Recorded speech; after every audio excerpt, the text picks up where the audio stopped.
Olá, senhoras e senhores, bem-vindo a mais um CriativoCast. Estamos aqui com o Terrence Masson.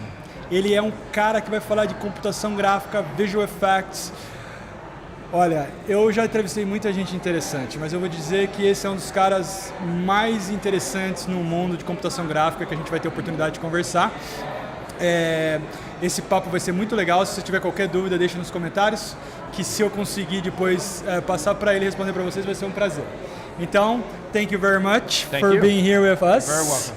It's a pleasure to have you here. We have a CriativoCast, which is a podcast that talks about creative industry in general. Fantastic. So you're the first one that's going to talk about visual effects. Oh, great. We have people that do shows, singers, guitar players, you name it. Everybody that lives out of their creativity. That's how they make their living. Very They cool. create stuff. And you are a reference to that. I was reading a little bit of your biography here, and I was impressed. All those major movies and SIGGRAPH alone, I'm a fan of the show. Yeah. And I guess you're the president, is that right? Or you used to be, or something like that? No. They have presidents served for several years. I was conference chair. They have a separate conference chair who's a volunteer for each of the individual U.S. Domestic conferences. So I was conference chair in 2010. That was it's one of the best, if not the number one show for visual effects. Am I right? Well, SIGGRAPH is broader. It really, at its core, is researchers. So the researchers who come up with the ideas, publish the papers, the very original sparks of computer graphics, and then the implementation of that. So the beautiful thing is then you see how that is utilized basically in commercial software. Then the creators get a hold of that. And they actually help develop the softwares in order for the creators to do the exactly VFX. Right. Yeah. So SIGGRAPH is, at its core, the researchers, artists, right, that then use that, and then production people and then it just explodes from there. What's the SIGGRAPH means? Does it have any meaning? Or it does. So ACM is the world's largest computing organization, and they have what they call special interest groups. Got it. SIGs, SIGs. So they have many of those. SIGGRAPH is one of the, if not the largest. So it's the special interest group for graphics and interactive techniques. But that's SIGGRAPH is special interest group for graphics and interactive techniques. Oh, wow. SIGGRAPH. Awesome. Awesome. So tell me something. How do you start on that? Did you started like you look at movies and say, I want to do that, and then you just got your education, got specialized? Did you were like the guy that was kind of hands-on and just started doing it? Yep. Basically. Tell me, how do you start it, and how did you get involved in such of amazing large movies as you had work like Star Wars, you name it, a few that you work on it, which seems to be predominant as we can see. It's true. Well, like anything, I grew up, my very first early memories were with some kind of pencil or crayon in my hand, so just being a visual creative, it was just like breathing. Is that right? I remember what I would literally do is copy comic books, just reading Micronauts and Star Wars comic books, and actually just copy them. And I think that's how I taught myself how to just get some draftsmanship. It was a natural thing. And then the themes were really because my dad was a voracious reader, especially of science fiction and adventure, and so I picked up that from him. And so I was hooked with Heinlein and Asimov and Arthur C. Clarke and all the original grandmasters of science fiction. And then, of course, when the movies started coming out, and I was just old enough to see, when I was 10, 11 years old when Star Wars came out in 1977, my dad took me to the premiere, in awesome Framingham, Massachusetts. So for me, it was just a natural thing. And one of the young people who asked me at the meet and greet about that, my answer was, it never occurred to me that I couldn't do it. So it was a bit of naive, right? It just never occurred to me that I couldn't do it. So I want to. Are you okay? Yep, my chair just lowered a little bit. I'm still framed. It's fine. It was the force. Someone's using the force on me. It was the force, yeah. So anyway. But that's amazing. But I believe that when you were 10 or 15, visual effects wasn't the visual effects we're used today. So chances are, when you started, computers wasn't what it is today. So I'll tell you a little bit of my story on computers. And But how did you start it without the computers back then? I mean, the first Star Wars or the first one, the second or the third one that you started working with, right? Yeah. Was like practicals. It was effects on the set, right, and not on post, right? That's right. Well, yeah. So really, since the dawn of motion pictures, 100 years, were visual effects. So whether it was in-camera, forced perspective miniatures. Matte painting cutaways. It was so. There's always movies have always had that kind of obviously physical, real, analog help. Right. And then as technology evolved, it would then contribute to that. Got it. But you're right. When I started doing feature film visual effects with Hook and then the Star Wars movies, I was really, really lucky in my timing that it was still being optically printed, right? Physical effects on stage, large-scale miniatures, real matte paintings. I mentioned, Yusei Whiskey doing his Hook matte paintings. I was just absolutely like a kid, absolutely in awe of the model making shop, of the costume designers, the physical stuff. And as these computers just started to get invented, I was there and I was curious and I was able to get opportunity and early stage, right? Yeah, exactly. So I was, it was just the timing was fantastic. Yeah, and nowadays the progress that from 20 years from now, it's incredible. Mm-hmm. Are you teaching now most of the time, or you're hands-on? Are you still doing visual effects for movies? Right. So my main focus, my full-time job, is chair of the MFA Computer Arts program at the School of Visual Arts in New York City. Awesome. So fantastic. I have an amazing staff of 7. I have 100 graduate students in my 2-year MFA program. I've got dozens of the most brilliant practicing artists as our faculty. That's amazing. It's an incredible opportunity of a lifetime, and I hope to be there for a very, very long time. I just started 2 years ago, so that's my main job. I do teach as well. I teach the second-year thesis students. Okay. Basically story development, thesis production, and then... So it's more towards the story and not too much towards the technology. Right. I don't teach hands-on Maya. Computer graphics, Maya, and all that. No, we have specialist faculties and all that. who are brilliant at that. And actually, we don't focus on teaching the tools. We do as much as the students need it, but we really focus on filmmaking theories, story, bringing out their artistic passion and vision.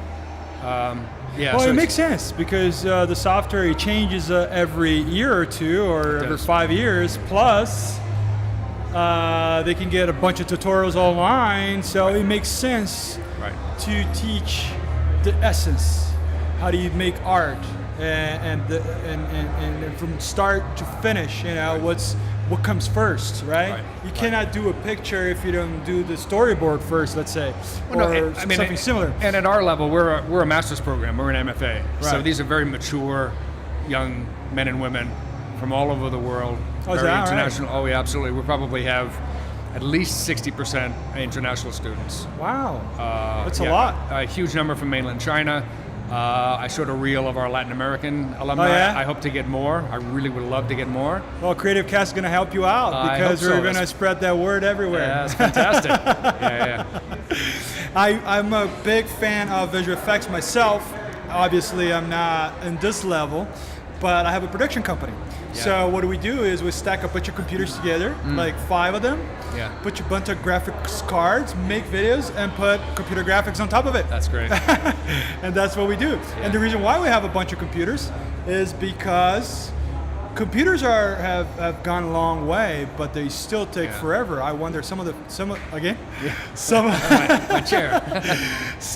examples you show in your talk. I mean, that's heavy computer graphics. I mean, it is. I think I kind of imagine what kind of structure. I mean, it has to be tens of computers. 1 or 2 and 10 doesn't do what you do. Yeah, no. I mean, what you're talking about is pipeline, and that's something that I introduce and stress to our students a lot. So, pipeline.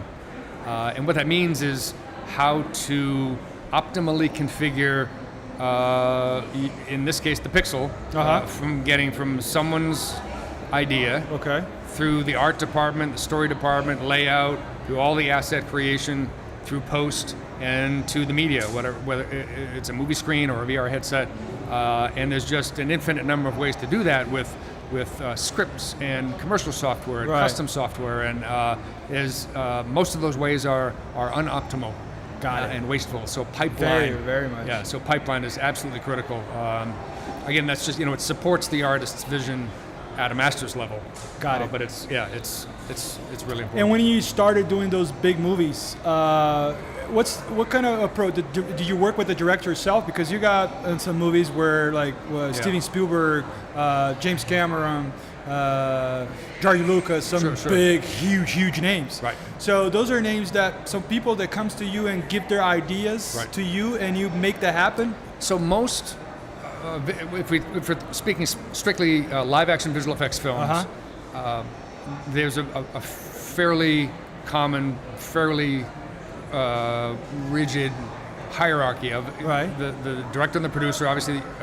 Work with the studio, and they hire the visual effects production companies, which have studio heads. But basically, in this context, the visual effects supervisor ultimately is the creative senior, right? The visual effects supervisor. Got it. And then, depending on the size of the team, they may have, and typically will have multiple CG supervisors, computer graphics supervisors, animation supervisors, and onward by departments, and then sequence supervisors, lead TDs. So it's a fairly compact hierarchy, and if you're very lucky, you work when you're starting out as an artist. You work with your lead, you work with your CG soup, and that's about the level that you go to. But as you become more senior and lead teams, and you increase in that seniority.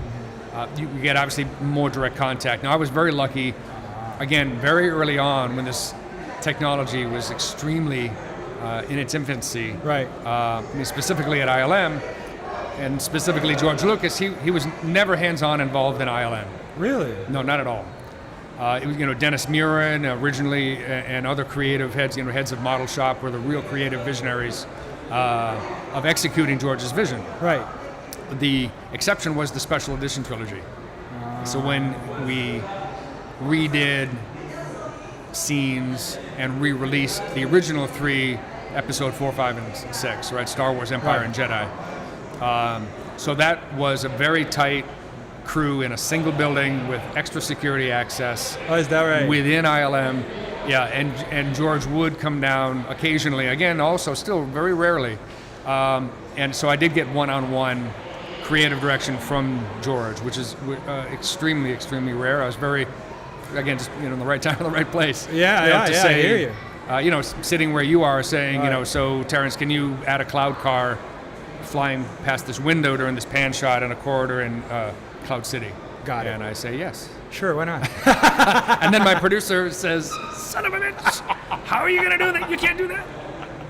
No, it's not on the budget. No, but the producers save our ass, because then they give us the resources and they support us, and So I understand ILM is part of George Lucas' operation. Were you working inside of that, or just for the movie, or are you part of? No, I was an employee of ILM. Employee of Industrial Light and Magic. Yeah, that's right.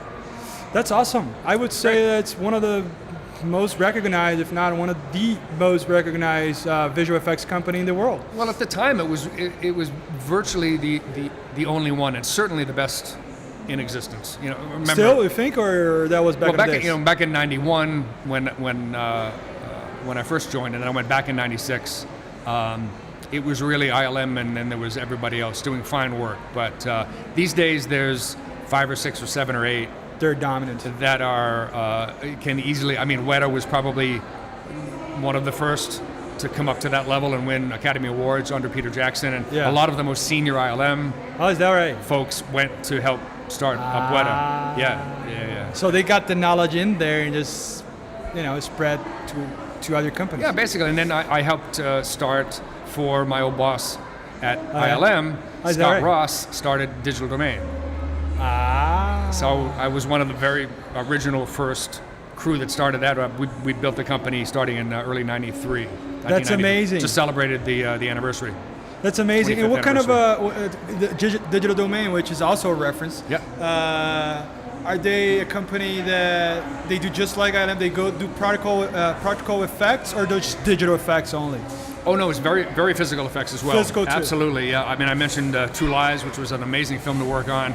Very large-scale miniature effects. Doug Smith, who's a good friend of mine, who worked on the original Star Wars as a motion control cameraman. Wow. And we worked with Doug Trumbull together. He was doing work. Wow. You must have John Bruno. I mean, all these luminaries. Stories that are incredible, from the history of those movies that most of us that's watching know, we're watching a million times those movies, and seeing someone, a human being, that was part of that, that's why you got a crowd, and a bunch of people behind you and taking pictures. No, I love it. I pinch myself. It's just, I mean, I worked hard. I had determination. I believed in myself, but anyone that's successful is successful because of the help of others. So, I got so much mentorships. True. Oh, absolutely. True. And there's timing, and I'm just so lucky. I'm so grateful. And you wrote a book. I did, CG 101. CG 101. Tell me about the book. So a computer graphics industry What made reference. you do a book to start with? Because you have such a good history, and now you're teaching. What made you do a book?